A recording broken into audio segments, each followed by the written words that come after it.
한국은 100년 전만 해도 미국이랑 일본이 경제 원조했던 국가잖아. 거기다가 지금은 전 세계 유일하게 휴전 중인 곳을 가겠다고?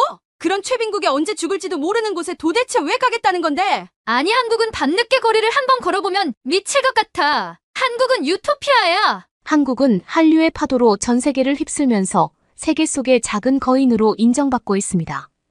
그러나 모두가 한국의 가치를 단번에 알아보는 것은 아닌데요. 아직도 한국을 무시하는 사람들이 있는 것 같습니다.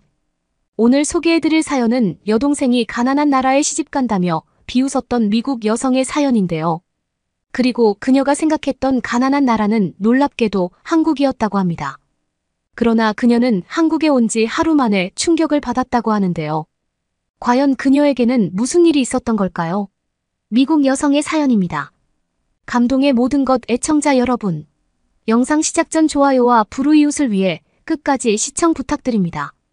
안녕하세요. 하나밖에 없는 여동생의 결혼을 앞두고 심란했던 미국인 셀리나 휴스턴이에요.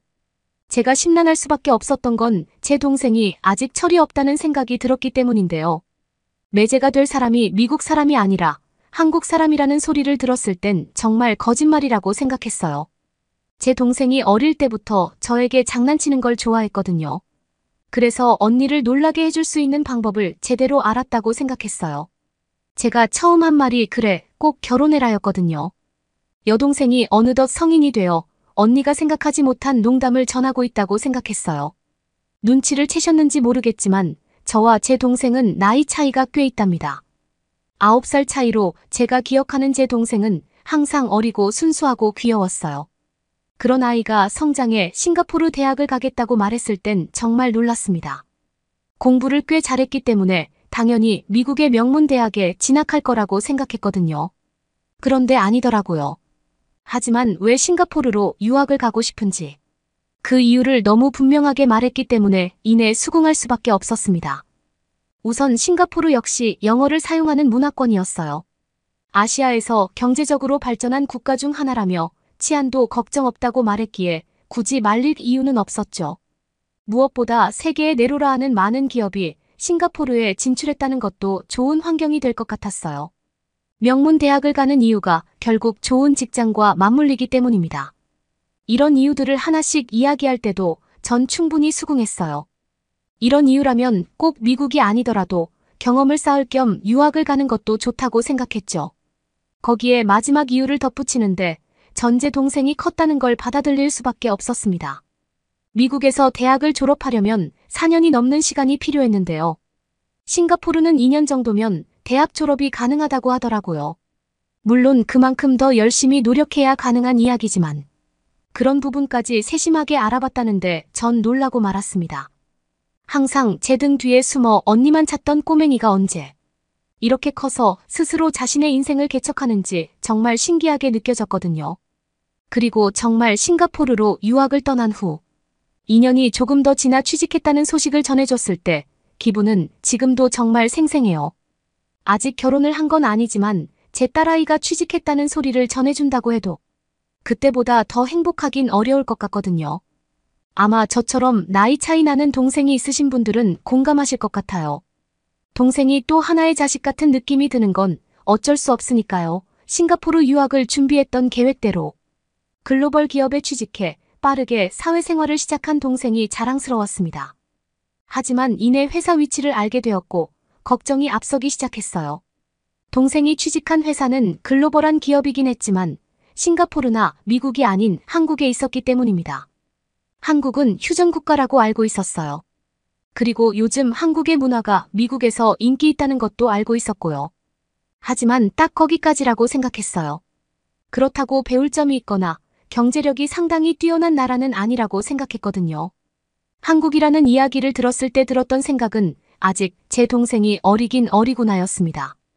어떻게 아니라는 말을 전해야 할지 머릿속이 복잡했는데요. 그 다음 소식을 전해주는 순간 할 말을 잃어버렸어요.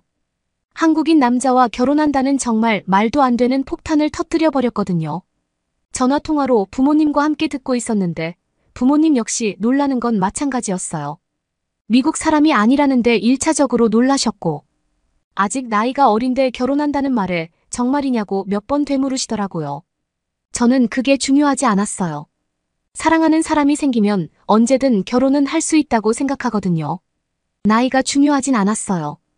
평생을 함께 한다는 건 믿음이고 서로에 대한 존경과 신뢰가 밑바탕이 되어야 하기 때문입니다. 저에게 중요한 사실은 동생의 남편 될 사람이 한국 사람이라는 점이었어요. 그 나라에서 동생이 일한다는 사실도 아직 받아들이지 못했는데 그 나라 사람과 결혼한다는 걸 도대체 어떻게 받아들여야 하는지 머릿속이 복잡했죠. 조기 졸업으로 이렇다 할 졸업식도 없었기에 빠르게 한국으로 돌아간다는 마지막 말로 동생과 전화를 끊게 되었습니다. 저는 생각이 참 많아졌어요. 자립하기 시작한 후 동생은 빠르게 자신이 하고 싶은 일을 계획하고 차근차근 해내기 시작했거든요. 섣부르게 반대하면 오히려 자매간 사이만 멀어질 것 같았습니다. 유학 가더니 미국이 얼마나 위대한 나라인지 잊어버린 것 같아 안타까운 생각만 들었어요. 다시 미국 집으로 오라고 해야 하는지 여동생을 설득하기 위해 많은 생각을 하기 시작했습니다. 한국인 남자와 결혼한다면 분명 후회할 게 뻔했으니까요. 비슷한 문화 사람과 결혼하는 게 전 좋다고 생각해요. 자라온 환경이 비슷해야 미래를 보는 시선도 비슷할 테니까요. 하지만 한국은 미국과 비교했을 때 어울리는 나라는 아니었습니다. 미국은 항상 유럽의 강대국으로 강한 경제력과 군사력을 지녔었거든요. 다른 나라를 정복할 정도로 강한 국방력을 자랑했는데 한국은 아니었죠. 동생이 결혼한다는 소리를 한 이후 저도 한국에 대해 알아보며 인정할 수 있는 부분이 하나라도 있길 바랬거든요. 하지만 찾을 수 없었습니다. 오히려 알아보면 알아볼수록 미국과 어울리는 나라는 아니었어요. 경제력이나 국방력, 민주주의의 발전 속도 등 어느 면을 찾아보더라도 너무 부족한 나라였습니다. 그런 수준 낮은 나라 사람과 결혼한다니 결혼이 장난이 아니라는 말을 꼭 전해주고 싶었어요. 적어도 비슷하게 힘을 가진 나라와 결혼하는 게 맞다는 생각이 들었죠. 그리고 한편으로는 동생과 결혼한다는 한국 남자가 미국인이 되고 싶어서 머리를 쓴 게 아닐까 하는 생각까지 하게 되었어요. 종종 가난한 나라 사람들이 잘 사는 나라 사람과 결혼해 국적을 취득하고 도망가는 일들이 발생했으니까요. 다양한 가능성을 생각하게 되더라고요. 다른 사람도 아닌 내 동생의 일이었기 때문입니다. 꼭 아시아 사람과 결혼한다면 다른 나라 사람이길 바랬어요. 아시아에서 굳이 꼽자면 유학 갔던 싱가포르나 일본 정도로 정할 수 있겠네요. 하지만 저의 이런 다급함과 다르게 종종 동생한테 전화가 오면 결혼 준비하는 즐거움이 고스란히 느껴졌죠. 그만큼 제 마음은 타들어갔는데 말이에요. 그런 제 마음을 읽었는지 동생이 저에게 한국에 놀러 오라는 말을 했습니다. 결혼해서도 한국에서 지낼 생각이기 때문에 자신이 살고 싶은 나라를 제가 와서 둘러보고 꼭 축복해줬으면 좋겠다고 말했죠. 전 알았다고 답했어요. 차라리 잘 된 것 같았죠. 눈으로 직접 보며 제가 느낀 한국이 미국과 어울리지 않는다는 걸 말한다면 동생 역시 인정할 것 같았기 때문입니다. 동생의 한국 초청을 받아들이고 출국을 앞둔 어느 날 친구들을 만나게 되었어요. 오랜만에 만난 친구들은 만나자마자 저에게 괜찮냐고 묻기 시작했습니다. 제 얼굴에 근심이 가득해 보인다며 무슨 일이 있냐고 걱정해 주더라고요. 티 안 낸다고 생각했는데 동생에 대한 걱정이 제 표정에 그대로 드러난 것 같았어요. 저는 있는 그대로 이야기를 털어놓기 시작했습니다. 동생이 한국 남자와 결혼한다고 해 결혼 전 한국에 방문하기로 했다고요. 해결책이 보이지 않았지만 고민거리를 털어놓으니 그나마 마음이 시원해지는 것 같았습니다. 친구들이 저를 안타깝게 보겠지만 그건 중요하지 않았어요. 오히려 친구들이 제가 생각하지 못한 다양한 의견을 내주고 좋은 방법을 알려줬으면 좋겠다는 작은 기대감이 생겼기 때문입니다. 모든 이야기가 끝나기도 전 짧은 탄식을 내뱉는 친구가 있었어요. 그 마음이 저에게 전달되어 마음이 따뜻해지는 걸 느낄 수 있었습니다. 역시 나의 친구들은 내 고민을 자신들의 고민처럼 진솔하게 생각하는구나 싶었거든요. 그런데 짧은 탄식 끝에 내뱉은 말은 부럽다는 말이었습니다. 저는 순간 제가 잘못 들은 줄 알았어요. 한국에 가는 게 부럽다는 건지 한국 남자와 결혼하는 제 동생이 부럽다는 건지 알 수 없었기 때문입니다. 무엇보다 이해하기 어려웠던 건 한국과 연관되었는데 안타깝다가 아니라 부럽다는 말을 했다는 점이었어요. 예상 밖의 반응에 놀란 눈으로 친구들을 바라보았을 때 하나, 둘 자신들의 의견을 말하기 시작했습니다. 아니죠. 어떻게 보면 의견이 아니라 부러움 섞인 부탁을 했다는 게 더 정확할 것 같아요. 저는 친구들의 이야기를 듣고 충격을 받았습니다. 친구들은 저와 다르게 모두 한국에 상당히 호의적이었거든요. 한국 여행을 다녀오고 싶어서 돈을 모으고 있다는 친구도 있었어요. 그리고 또 다른 친구는 화장품을 꼭 사와야 한다고 말하며 시간이 된다면 백화점에 가 한국식 화장법을 꼭 배워야 한다는 말도 덧붙였죠. 위로를 받거나 동생이 한국의 늪에서 빠져나오게 하는 걸 도와줄 방법을 찾을 수 있을 거라는 저의 기대는 보기 좋게 무너지고 말았습니다. 그렇게 한국행 비행기에 탑승하고 나니 저도 모르게 조금 설레는 기분이 들기 시작했어요. 모두들 좋다는 데는 그만한 이유가 있지 않을까 하는 막연한 생각이 들었거든요. 물론 그렇다고 제 두 눈으로 본 게 아니니 한국을 인정하거나 동생이 한국 남자와 결혼한다는 걸 축복하고 싶은 마음은 아니었어요. 하지만 마음 한구석에 조금씩 생각보다 한국이 그렇게 엉망은 아닐 것 같다는 막연한 기대감이 생기기 시작했습니다. 한국에 곧 도착한다는 안내방송이 나오고 창밖을 보는데 깜짝 놀라고 말았어요. 당연히 서울이 아닌 지역에 공항이 있어서 외진 곳이라고 생각했는데요.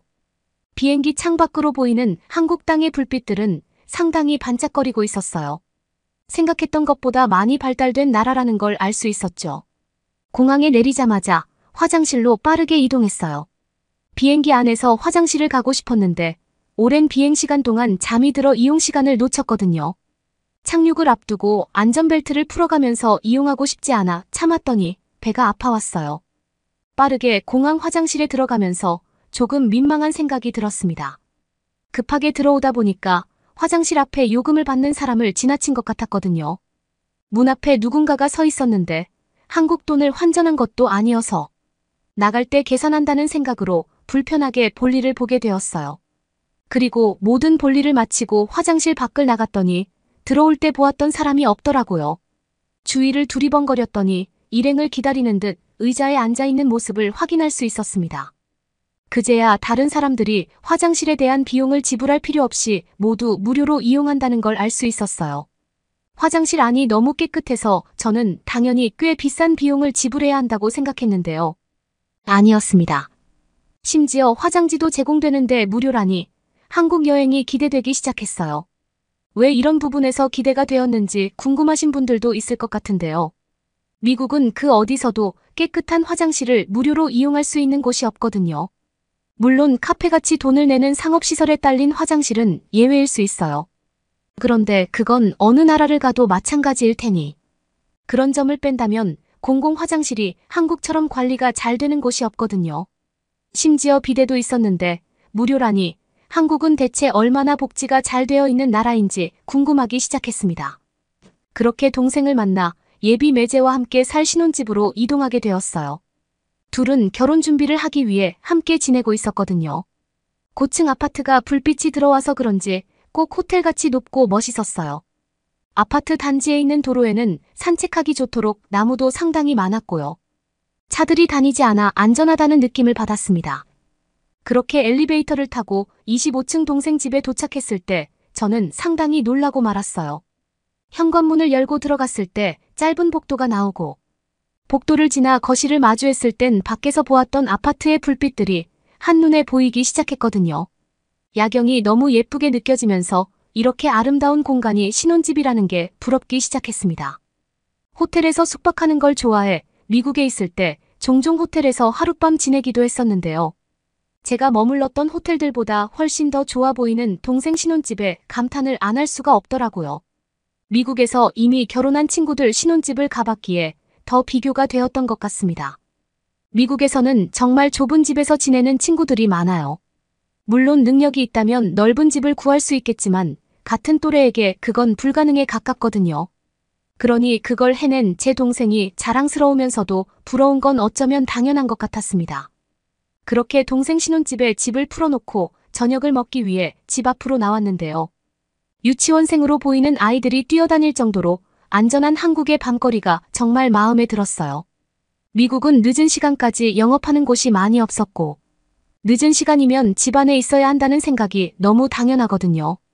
대신 집에서 파티를 하는데 그만큼 밖에서 먹을 곳이 없다는 소리기도 하죠. 그러니 30이 넘도록 밤에 제대로 돌아다녀 본 적 없는 제가 한국의 밤거리에 얼마나 감탄했을지. 더 이상 말하지 않아도 충분히 아실 것 같은데요. 제 동생이 이런 나라에 살 수 있다는 게 한편으로 정말 기쁘면서 안심이 되더라고요. 더 이상 제 뒤에 숨던 어린아이가 아니구나 싶은 생각도 들었습니다. 그리고 제가 얼마나 색안경을 끼고 한국을 바라봤나 싶었어요. 인터넷으로 찾아본 다양한 정보 중 안 좋은 것들만 믿었던 제 자신을 반성하게 되었습니다. 그래서 이렇게 사연을 쓰게 되었어요. 저처럼 한국에 대해 안 좋은 이야기만 사실이라고 믿는 사람들이 꼭 있을 것 같거든요. 제가 한국에 직접 와보니 알 것 같아요. 대부분 그런 이야기는 거짓이거나 그런 적 있다면 지금이 아니라 부모님 세대인 20년도 더 된 이야기라는 점이죠. 그렇게 한국에 머물면서 저의 걱정은 부러움으로 바뀌어 있었습니다. 특히 친구들이 꼭 가보라는 백화점 화장품 판매대를 가봤는데요. 제가 쿨톤이라는 말을 해주면서 어울리는 화장법도 알려주더라고요. 물론 비싸서 많이 사진 못했는데요. 친구들이 사다 달라고 말했던 브랜드는 오히려 길거리에서 쉽게 볼 수 있는 화장품이라 정말 많이 샀습니다. 친구들이 부탁한 것 외에 제가 사용할 거랑 미국에 계신 부모님께 드릴 선물도 필요했으니까요. 즐거움으로 머물다 보니까 한국에 갔던 10일이 정말 눈 깜짝할 사이에 지나가다 말았습니다. 다시 공항으로 오는 날 비행기에 탑승했는데 아쉬움이 남더라고요. 이렇게 좋을 줄 알았다면 좀 더 여유 있게 오는 건데 싶었거든요. 그래도 다행인 건 동생 덕분에 다시 한국에 올 수 있다는 점입니다. 2달 뒤 예식을 보러 와야 하니까요. 그땐 부모님과 함께 한국에 한 달 머무를 계획이에요. 지난번 갔을 때 좋았던 곳들은 다시 부모님과 돌아보고 미처 가지 못했던 다른 곳들도 둘러보려고요. 그리고 일주일은 아무것도 안 하고 숙소 주위를 탐방하며 밤낮으로 산책하는 것도 일정에 포함했어요.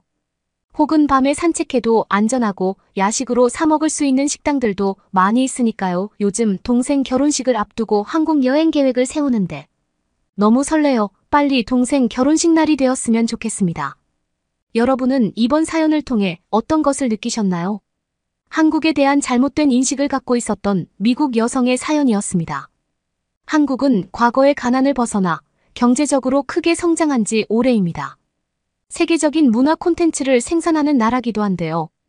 또한 K-팝이나 드라마, 영화 등 한류의 중심으로 글로벌 영향력을 지니고 있는 나라입니다.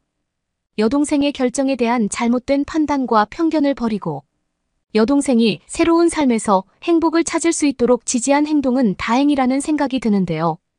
앞으로도 한국에 대한 올바른 이해를 바탕으로 여동생의 결정을 존중해주는 그녀가 되었으면 좋겠네요. 구독과 좋아요 부탁드리며 사연자분께 전해드릴 댓글도 남겨주시면 전달해드리겠습니다. 그러면 더욱 감동적인 다음 사연으로 넘어가겠습니다. 부산에 있는 어느 카페 앞 늘어선 줄을 오랫동안 기다리고 있는 외국인들. 기다림 끝에 들어온 카페 안에서 누군가의 고함 소리를 듣는 외국인들 보아하니 피부 색깔 때문에 얼른 썩 나가라는 소리였기에 외국인은 눈물을 글썽이며 밖으로 나가려고 하는데요. 그 순간 소리치는 사람의 얼굴이 매우 찌부러지면서 외국인을 붙잡고 마치 기분을 나쁘게 했으면 보상을 주고 나가라는 식으로 얘기합니다. 대체 이 외국인은 어떻게 되었을까요? 안녕하세요. 저는 남아프리카 공화국의 물보존 네트워크 팀에서 일하는 자원관리 전문가 세노이카 피델리아입니다.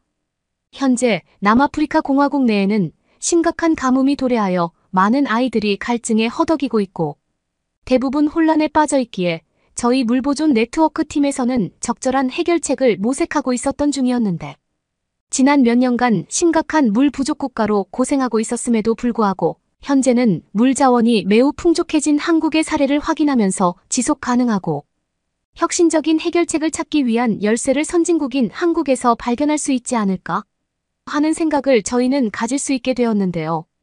조사 결과 한국의 수자원과 관련된 기술은 최첨단이면서 매우 효율적인 시스템으로 운영되고 있다는 것을 알 수 있었고 일찍이 전 세계적으로 명성을 떨치고 있었던 것이었습니다.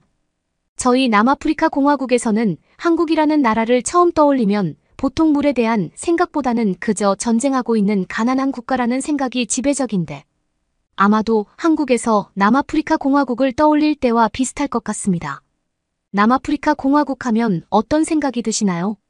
대부분의 관광객에게 남아프리카 공화국 하면 어떤 생각이 드는지 물어보면 2010년에 열린 월드컵 말고는 떠오르는 게 없다고 합니다.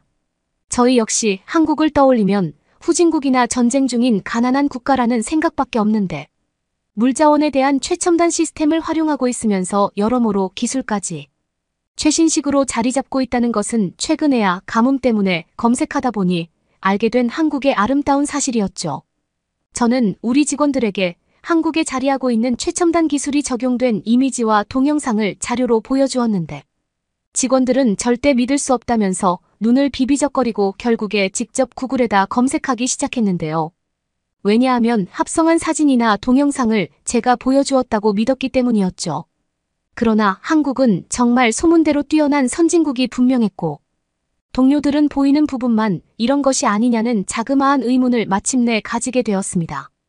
그러다가 지푸라기라도 잡는 심정으로 물자원을 효율적으로 운반하는 시스템과 물자원을 관리하는 방법에 대해 알기 위해 한국으로의 비행기를 차차 알아보게 되었고 한국 쪽에 있는 전문가에게도 협조를 구할 수 있었는데요.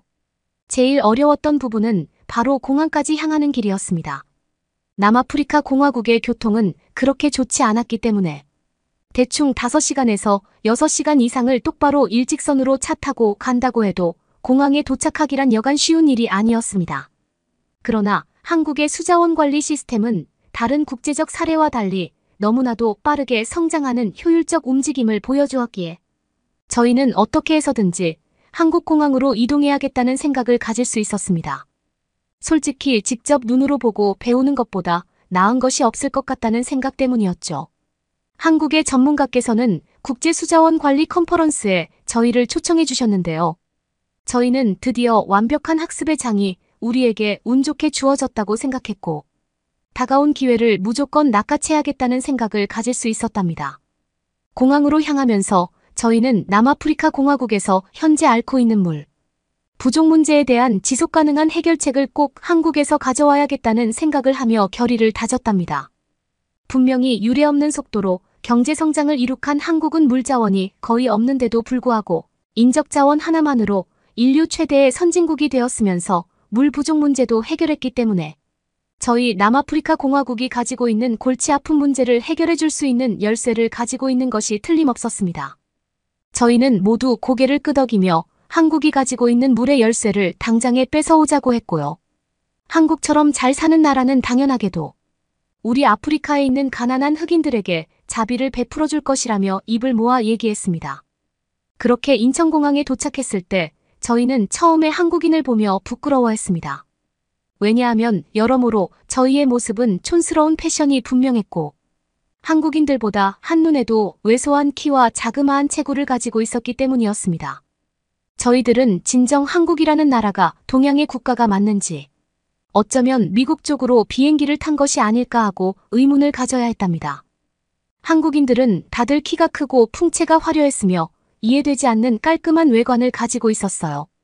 특히 저희 동료 중에 고등학교 때부터 스포츠를 해온 동료는 한국이라는 나라는 정말 건강한 나라라고 칭찬하면서 대단히 부러운 눈으로 바라보았답니다. 그도 그럴 것이 남아프리카 공화국의 평균 키는 160이었던 것이었죠. 어쩌면 한국에서는 물을 마음껏 마실 수 있기 때문에 성장기에 있어서 저희보다 더욱더 혜택을 받았는지도 모르겠다는 생각을 하게 되었는데요. 그러고 보면 남아프리카 공화국에 있는 공항과 달리 한국의 인천공항에는 최신식 정수기가 무료로 설치되어 있었고 고급진 화장실까지 공짜로 제공되는 중이었습니다. 저희 남아프리카 공화국에서는 화장실을 한번 이용할 때마다 소량의 돈을 내야 하기 때문에 매번 돈을 내기 싫어서 소변을 참는 일이 비일비재한데 한국에서는 전혀 그렇지 않아도 되니 굉장히 기쁘기 그지없었는데요. 심지어 무료인 화장실은 너무나도 깨끗하면서 아름다웠습니다. 저희는 돈을 내야 한다면 남아프리카 공화국의 화장실이 아니라 한국의 화장실에 내야 한다는 것을 자각하면서 가난한 후진국의 나라가 한국은 아니겠다는 생각을 확신할 수 있었습니다. 그렇게 맞닥뜨리게 된 한국의 모습은 가면 갈수록 비현실적인 모습이었는데요. 그런 경관을 보면서도 모두가 자연스러운 표정을 짓고 있으니 저희는 이 모든 것이 당연하다고 생각하는 한국인들의 분위기에 압도되었답니다. 공항 밖으로 나오니 저희를 기다리는 한국인 전문가가 있었고 국제수자원 관리 컨퍼런스에 원활한 참여를 할 수 있도록 저희를 배려해주고자 자동차까지 가지고 오셨는데요. 저희는 친절한 한국의 배려심에 감탄하면서 주변을 둘러보았는데 이제 보니 모두들 외제차를 끌고 있었습니다. 남아프리카 공화국에서 외제차를 끌면 무조건 억만장자가 분명한데 한국인은 죄다 외제차를 끌고 있으니 도대체 어떤 나라에 기어들어온 것인지 저희는 머리를 극적이며 의문을 띄었습니다. 한국인 전문가는 여기까지 오는 길이 편안했는지 저희에게 물어보았고 저희는 너무나 고맙다며 한국인과 악수했는데요. 왜냐하면 이 정도로 친절한 모습은 남아프리카 공화국에서 기대하기 힘들고 어떻게 해서든 팁을 받아내려고 발버둥치는 타임밖에 없기에 저희는 최대한 모르는 남들과 대화를 섞지 않기 위해 노력하곤 했기 때문이었죠.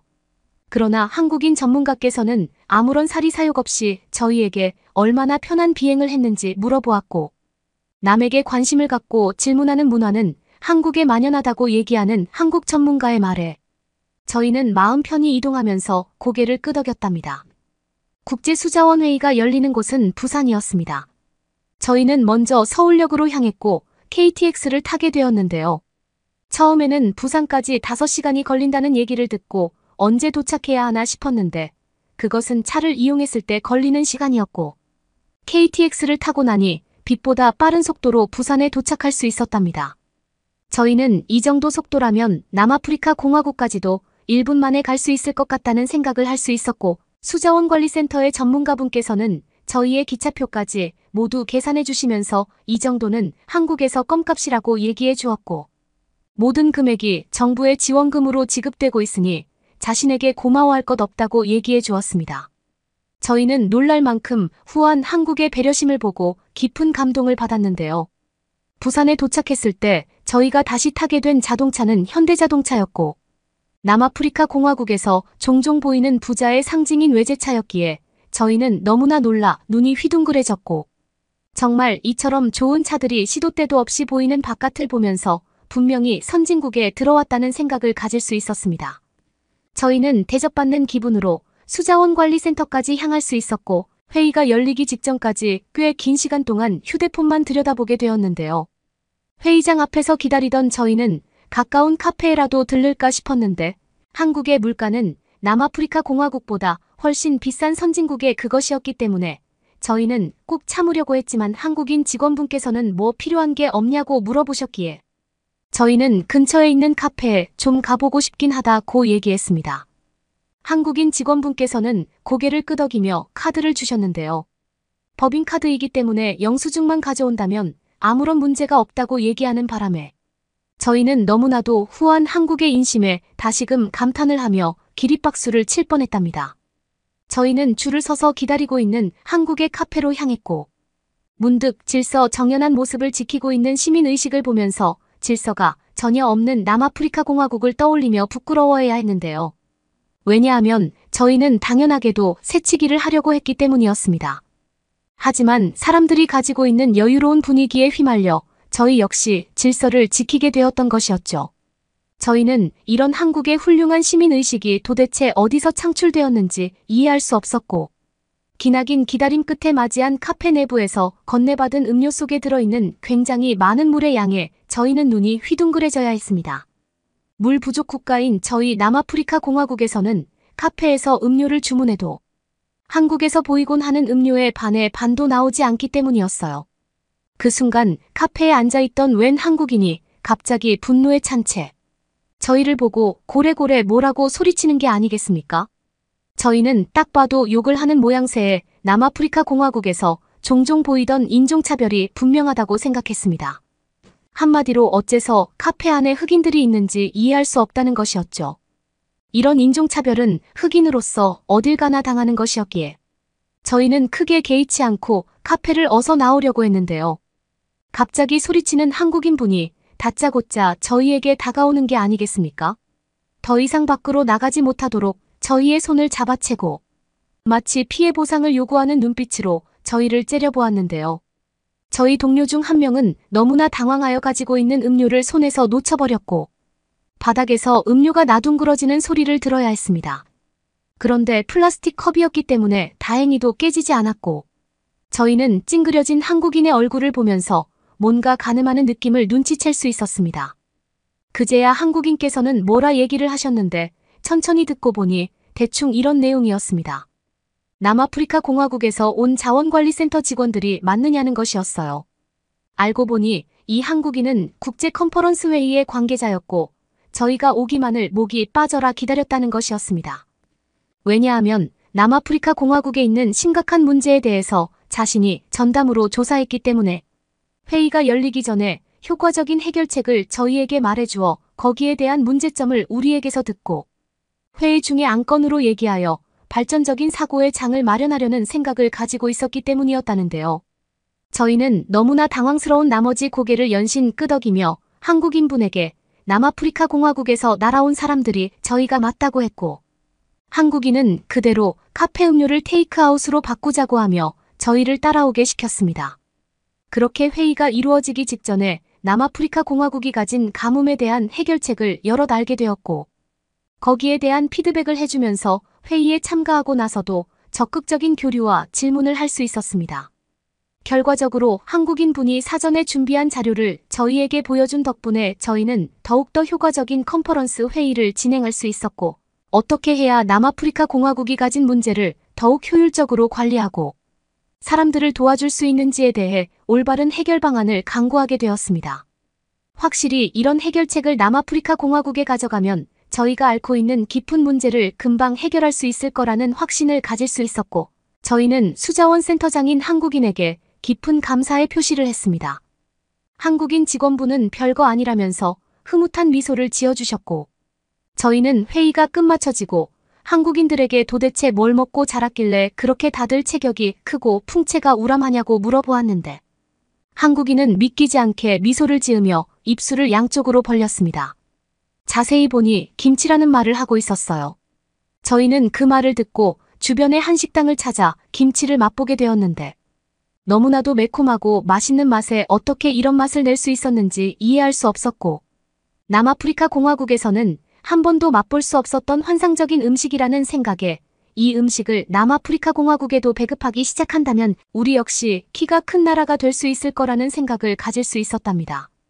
확실히 이 마법 같은 음식 덕분에 한국인들은 죄다 패션 감각도 좋고 키도 모델 같은 것 같았어요. 저희는 식사를 마치고 나서도 한국인 직원분께서 제공해 주시는 숙박업소에 가게 되었는데요. 그 안에는 최신식의 소파와 텔레비전이 비치되어 있었고 저희와 같은 가난한 나라를 위해 제공해주는 한국의 깊은 배려심에 큰 감동을 받을 수 있었답니다. 게다가 호텔에서는 처음 보는 난방 방식인 온돌이라는 것에 의해 저희는 바싹 구워질 뻔했고 생각지 못한 따뜻한 기운을 한국에서 느낄 수 있었기에 저희는 남아프리카 공화국 고향을 떠올리며 그곳의 따뜻함을 이곳에서 느낄 수 있다는 사실에 큰 감동을 받았습니다. 그렇게 저희는 항상 여유롭지 못해 선잠을 자곤 했던 남아프리카 공화국에서와 달리 한국에서 매우 깊은 잠을 잤으며 아주 좋은 꿈을 꾸었습니다. 한국이 가진 모든 문화와 문물을 저희 남아프리카 공화국이 흡수하여 모두들 키가 크고 현대자동차를 타고 다니는 매우 호화스러운 꿈이었습니다. 저는 그 꿈이 100년이 지나도 이루어지지 못할 꿈이라는 것을 바로 직감할 수 있었으며 차라리 한국으로 이민 오는 것이 훨씬 빠르겠다는 생각을 가질 수 있었습니다. 한동안 한국의 전통 가옥인 한옥을 통해 저희는 잊어버릴 뻔했던 남아프리카 공화국의 따뜻함을 상기시킬 수 있었고 저희가 배우려고 했던 물 관리 방식을 까마득히 잊어버릴 뻔했는데요. 우연찮게도 하루에 한 번씩 남아프리카 공화국에 있는 고위직 공무원으로부터 제대로 연구하고 있느냐는 닥달을 받곤 했기에 저희는 다행히도 까마득해 할 일을 잊어버리는 불상사는 발생시키지 않을 수 있었습니다. 그러나 전화가 오지 않을 때면 물관리 시스템에 대한 공부는 거의 뒷전으로 두고 신비로운 한국의 인프라를 마음껏 누리면서 조국을 잊어버리는 일이 다반사였죠. 마지막 날이 되어서야 저희는 급작스레 벼락치기를 하듯이 한국의 물관리 시스템에 대해 정확하게 공부하기 시작했는데요. 다행스럽게도 저희와 어울리지 못하던 직원 한 명이 남아프리카 공화국에게 필요한데도 깜빡하기 좋은 한국의 최신식 시스템에 대해 정리해둔 게 있었기에 저희는 뒤늦게 한국의 훌륭한 물관리 시스템에 대해 학습할 수 있었고 공백이 전혀 느껴지지 않을 수 있도록 포장할 수 있었답니다.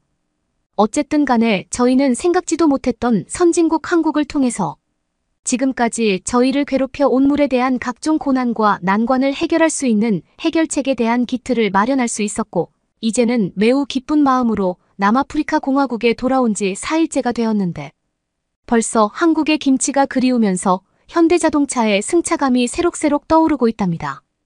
구독과 좋아요 부탁드리며 사연자분께 전해드릴 댓글도 남겨주시면 전달해드리겠습니다. 그러면 더욱 재미있는 다음 사연으로 넘어가겠습니다. 한국의 한 식당 외국인 여성이 갑자기 소리를 지릅니다. 곧 영상통화 중인 그녀의 핸드폰에서 오열하는 소리가 울려 퍼지는데요. 무슨 일이 있었던 걸까요? 오늘 사연의 주인공은 처음으로 한국을 방문했다는데요. 그녀의 이야기를 들어보겠습니다. 안녕하세요. 저는 포르투갈에서 한국을 방문했다가 부모님이 우시는 모습을 처음 본 25세의 포르투갈인 레이포파입니다. 사실 저는 한국에 여행 가는 것을 전혀 염두에 두고 있지 않았습니다. 그러나 부모님 덕분에 가게 된 한국은 저의 생각을 완전히 바꾸어 주었죠. 저에게는 가장 친한 친구가 있는데요. 그 친구는 몇 년 전부터 한국에 완전히 빠져 있어요. 한국의 모든 예능을 섭렵하고 나아가 드라마와 영화까지 보더라고요. 그러더니 이제는 SNS에서 한국 사람들을 팔로우하고 다니고 있어요. 거기서 소통하겠다고 한국어까지 배우는 모습이 저는 전혀 이해가 가지 않더라고요. 친구가 어느 날은 한국 음식들 영상을 보여주면서 한국에 여행을 함께 가자며 제 의사를 묻더라고요. 저는 대체 왜 음식 하나 때문에 내가 그런 나라를 가야 하냐? 면서 고개를 저었어요. 게다가 보여준 사진들의 음식들이 전혀 맛있어 보이지 않았어요. 저는 우리 포르투갈 음식이 세계에서 제일 맛있을 거라고 확신했거든요. 알록달록한 예술적인 색감의 깊은 맛을 내는 이런 예술적인 음식은 포르투갈이 아니고는 어디에서든 맛볼 수 없었어요. 저희 가족을 여행을 꽤 많이 다녔어요. 저희 부모님은 대학교 교수님이었기 때문에 방학이면 근처 유럽 국가로 온 가족이 함께 한 달씩 여행을 다녀오곤 했거든요. 그렇지만 한 번도 포르투갈보다 좋다고 느낀 적이 없었어요. 방학마다 여행을 나갔지만 오히려 집이 제일이고 우리나라가 최고라는 생각밖에 안 들었죠. 한 번은 부모님이 이제 유럽은 많이 다녔으니 안 가본 아시아 쪽을 가보는 게 어떠냐고 물으셨어요. 저와 언니는 둘 다 난색을 표하며 유럽 여행도 그저 그런데 무슨 아시아냐고 우리의 여행을 최악으로 만들 셈이냐며 정말로 싫어하는 표를 내었죠. 그때 제가 생각하던 아시아의 이미지는 낙후된 느낌밖에 없었어요.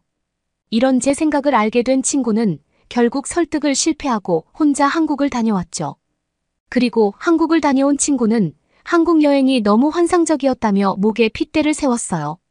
드디어 참을 수 없게 된 저는 제 생각을 친구에게 말했어요. 미안하지만 이제 더 들어주기가 힘들어. 나는 한국에 별로 관심도 없고 왜 그 작은 아시아 국가에 내가 빠져 있는지 이해할 수가 없어. 내가 권해서 몇 번 슬쩍 보았지만 딱히 우리 포르투갈에 비해 나은 점도 모르겠어. 이제 그만 이야기해 줄래? 덴버는 저의 단호한 목소리를 듣더니 더 이상 저에게 한국 이야기를 신나게 떠드는 게 본인도 재미가 없는지 얘기하지 않았어요. 원래 이야기란 건 공감해주고 맞장구 쳐줘야 할 말이 나는 거잖아요.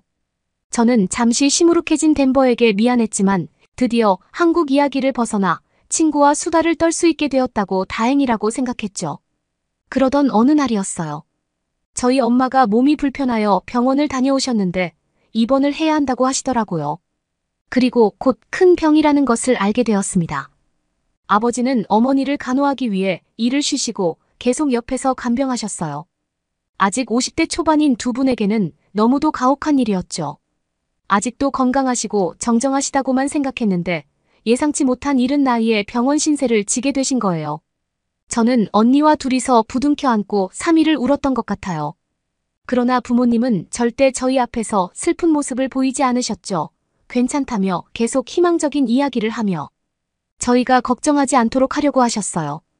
그러고 보니 저희 부모님은 언제가 강인하셔서 눈물을 보이신 적이 없다는 것이 떠올랐어요.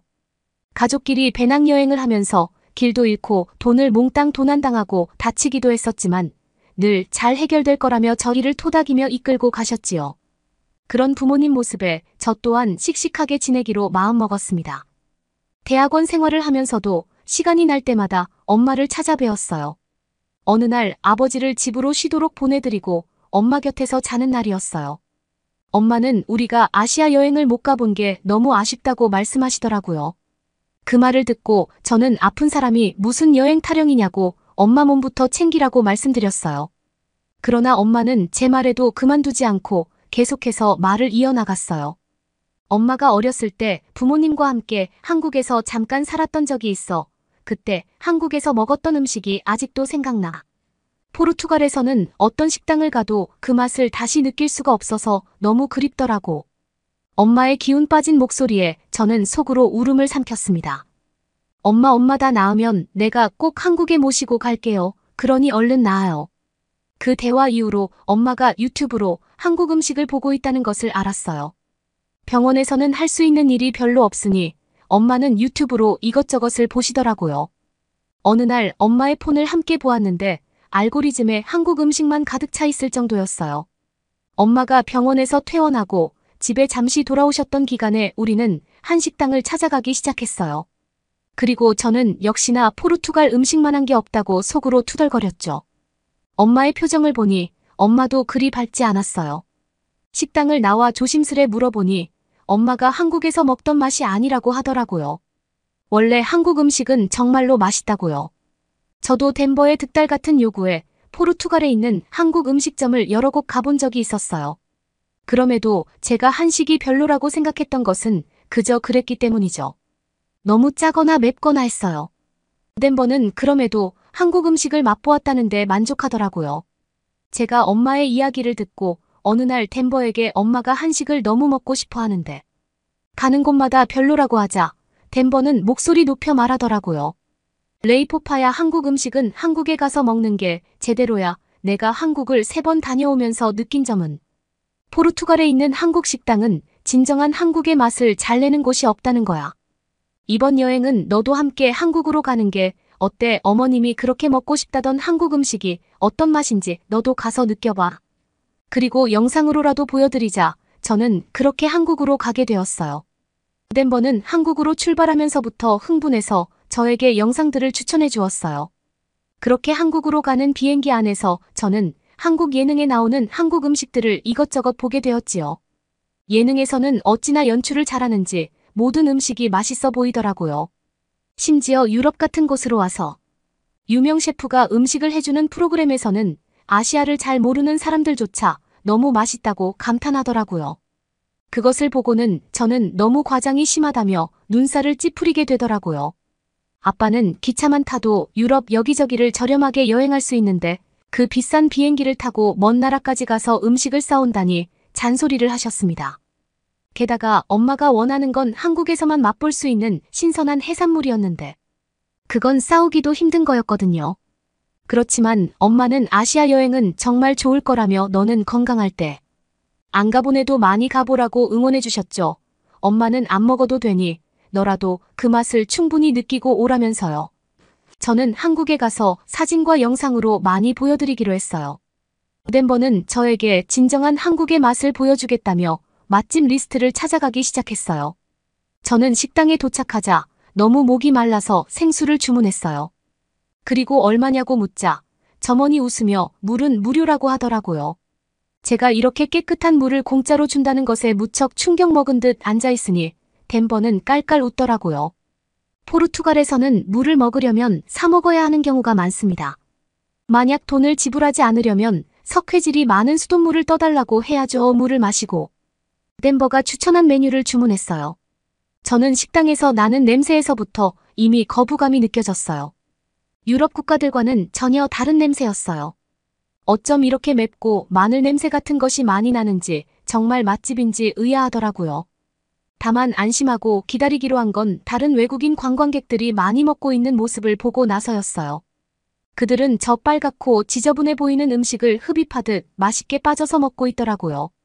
사실 한국 음식은 저에게 깔끔해 보이지가 않았어요. 양념이 너무 많이 뿌려져 돼 있고 한 그릇 요리가 아니라 접시도 이것저것 나오고 대체 어떻게 먹어야 할지도 모르겠고 말이지요. 게다가 국에 밥을 말아서 먹어야 하다니요. 덴버가 먹는 법을 그렇게 설명해주고 나자 정말 불신이 가득했습니다. 그러나 30분이나 기다렸다가 들어간 식당이기 때문에 그냥 먹기로 했어요. 그런데 정말 충격을 받기 시작했어요. 아까 물을 공짜로 주는 것에는 비교도 안 될 충격이었지요. 맛보았는데 예상도 못할 정도의 놀라운 맛이었어요. 세상에 이런 맛이 있었다고라고 저도 모르게 말해버렸죠. 덴버는 저의 반응에 엄청 만족하더라고요. 자신도 처음 먹었을 때 그런 반응이었다고요. 덴버는 유튜브에서 영상을 보면서 어떤 맛일지 상상만 했었는데 그 이상이었다고 말이에요. 심지어 저는 이 음식이 어떤 맛인지에 대한 정보도 전혀 없는 상태에서 그냥 한 입 떠먹어 보았는데 정말 잊을 수 없는 맛이었어요. 저의 충격은 여기서 끝나지 않았습니다. 덴버가 데리고 간 모든 식당에서 저는 다 그 느낌을 받았어요. 이래서 엄마가 한국 음식을 잊지 못하는 거구나 완전히 동의해버렸죠. 그때부터는 끼니 때만 기다리게 되었어요. 한국에 처음 온 만큼 관광지도 돌아다니기는 했는데 완전히 음식 탐방처럼 목적이 변해버렸지요. 그러나 포르투갈에 돌아가기 며칠이나 남았는데 가는 곳마다 음식을 포장해 올 순 없었어요. 제가 식당에 음식들을 싸서 포르투갈로 갈 수 있다고 생각한 건 정말 바보 같은 일이었어요. 음식들을 해외로 반출하는 건 금지 사항이 너무 많아 거의 불가능한 일이더라고요. 덴버는 그런 저에게 방법이 있다며 해결법을 알려주었어요. 한국에는 맛집의 음식들을 가공해서 파는 밀키트 종류가 많으니 그걸 사서 가면 된다고 말이에요. 그래서 그때부터는 마트에서 밀키트들도 사고 가지고 갈 수 있는 김, 고추장, 포장된 김치 같은 음식들을 사 모으기 시작했어요. 저는 엄마가 이것들을 맛볼 수 있을 생각에 너무 흥분이 되었지요. 어느 날은 한옥마을을 구경하던 중 갑자기 화장실에 가고 싶어서 참을 수가 없었어요. 덴버는 그런 저를 데리고 화장실을 안내해 주더라고요. 화장실에 들어간 저는 너무 깨끗하고 세련된 화장실에 이런 데는 요금을 얼마나 내야 하는 거냐고 물었어요. 그런데 덴버는 또 한 번 배를 잡고 웃었어요. 한국에서는 화장실을 쓰면서 요금을 내는 일이 없다고 하면서요. 그러다가 이내 이해된다며 본인도 처음에는 놀랐다고 하더라고요. 어떻게 자기만 믿고 한국에 대해 아무것도 조사하지 않고 올 수가 있냐며. 덴버는 제 즉흥적인 성격이 웃기다고도 했어요. 포르투갈은 식당이나 카페에서 손님만 화장실을 이용할 수 있고 쇼핑몰 같은 곳에서도 유료 화장실을 이용해야 합니다. 제가 여행 다녀본 많은 나라들이 그러한데 한국은 반대로 웬만한 공중화장실도 무료고 식당에 가서도 급하다고 양해를 구하면 쓰게 해주는 게 보통이라 너무 좋았습니다. 덴버는 포르투갈만 제일이라고 하던 너의 생각이 좀 바뀌고 있냐며 저를 놀리더라고요. 저는 인정하기 싫었지만 이건 좋은 점이라고 끄덕였어요. 한국을 떠나는 마지막 날에 저와 덴버는 해산물을 먹으러 갔어요. 저는 그것도 깜짝 놀랐답니다. 익히지 않고 생으로 해산물을 먹는 것에 저는 전혀 익숙하지 않았어요. 하지만 한국에서는 흔히 먹는 음식이라고 하더군요. 그건 정말로 도전하고 싶지 않았어요. 그러나 엄마가 가장 먹고 싶어하는 음식이 갓 잡은 신선한 해산물이라고 하셔서 용기 내어 먹으러 갔죠. 그리고 모둠회가 나오자 엄마에게 바로 영상통화를 걸었어요. 엄마는 제가 보여주는 음식을 보더니 처음으로 눈물을 글썽거리셨어요. 정말 그리웠던 음식이라고 하더라고요. 가격을 듣더니 더 깜짝 놀랐답니다. 유럽에서도 회를 먹을 수 있는 곳이 있기는 하다고 하시더라고요. 너무 먹고 싶어서 찾아본 적이 있다고요. 그런데 너무 비싼 가격에 신선하지도 않아서 다시는 먹을 생각을 못했대요. 그런데 여기서는 해산물을 배 터지게 먹어도 훨씬 저렴하더라고요. 저는 부모님께 한국 사람들은 회를 초장에 찍어 먹는다면서 먹는 모습을 보여드렸고 엄마는 그때부터 울기 시작했어요. 딸이 그것을 먹는 것만으로도 너무 감격적이라고 하더라고요. 저는 엄마가 우는 모습을 그때 처음 봤습니다. 몸이 약해지시니 마음도 약해지신 거라고 생각해야 할까요? 마음이 미어지더라고요. 그리고 엄마의 그런 모습을 보고 저 또한 눈물이 났어요. 엄마 정말 맛있고 신선함이 느껴져요. 그런데 이걸 못 사가는 게 너무 미안해요. 이렇게 보여드릴 수밖에 없는 게 정말 미안해요. 엄마 다 나으면 다시 와요. 이렇게 말하는 동안 제 눈에서 눈물은 더 많이 흘러나왔어요. 떨리는 목소리를 잠재우는 데만 신경 쓰다가 엄마의 얼굴을 다시 보니 엉엉 울고 계시는 거였어요. 아빠는 그런 엄마를 비춰주며 당황하시고요. 조금 있다 다시 통화하자며 전화를 끊어졌지만 제 눈물은 멈추지 않았어요.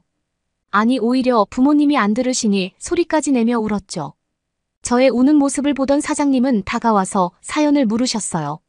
제가 대답하지 못하고 계속 울자 덴버가 대신 사정을 이야기해 주더라고요. 부모님이 아프셔서 너무 먹고 싶은데도 못 모셔왔다는 말에 사장님은 어떻게든 음식을 싸드리고 싶어 했습니다. 그러나 정책상 그게 불가능하다는 것을 알고는 저희 모두 포기하게 되었죠. 그 일이 있고 엄마는 점점 건강해지셨어요. 건강해져서 한국 가야 한다는 말을 달고 사시죠. 의사 선생님은 조금만 더 있으면 여행이 가능할 것 같다고 말씀하시더라고요. 엄마는 한국 가는 비행기 표를 미리 끊어놓자며 활기가 도십니다. 아마 연말쯤에는 한국을 갈 수 있을 것 같아요. 그때 한국을 길게 가서 아쉬움 없이 지내다 오려고요. 이번에는 덴버 없이 제가 부모님을 모시고 한국을 가야 하는데 어떤 곳을 가야 부모님이 좋아하실지 모르겠네요. 모쪼록 부모님이 완치하시고 한국을 즐겁게 여행할 수 있도록 응원해주세요. 아 그리고 음식뿐만 아니라 한국의 모든 점이 정말 좋았습니다. 늘 여행을 다녀오면 그래 집이 최고지 우리나라가 최고지 했었는데요. 이번에는 처음으로 다시 한국을 가고 싶다. 한국에서 더 길게 있고 싶다라는 생각을 갖게 되었어요. 왜 주변에서 자꾸 한국 거리는지 완전히 이해했어요. 덴버는 저의 이런 변화에 가장 즐거워하고 있어요. 매년 한국을 가자며 계획까지 세우더라니까요. 여러분은 오늘의 사연 어떻게 보셨나요? 한국의 맛을 한번 보면 잊을 수 없다더니 오랜 시간 한국의 맛을 잊지 못한 어머니와 효심 가득한 딸 이야기였습니다. 여러분은 어떻게 보셨나요? 응원과 격려의 한마디씩을 댓글로 남겨주시기 바랍니다. 사연자분들에게 전달해드리겠습니다. 실제 사연 제보를 받고 있습니다. 채택되신 분께는 작은 선물도 보내드리고 있습니다. 저희의 사연이 여러분의 하루에 작은 힘이 될 수 있었으면 좋겠습니다. 감동적인 사연을 주변 분들과 이야기 나눠보세요. 더욱더 좋은 영상으로 다시 찾아뵙겠습니다.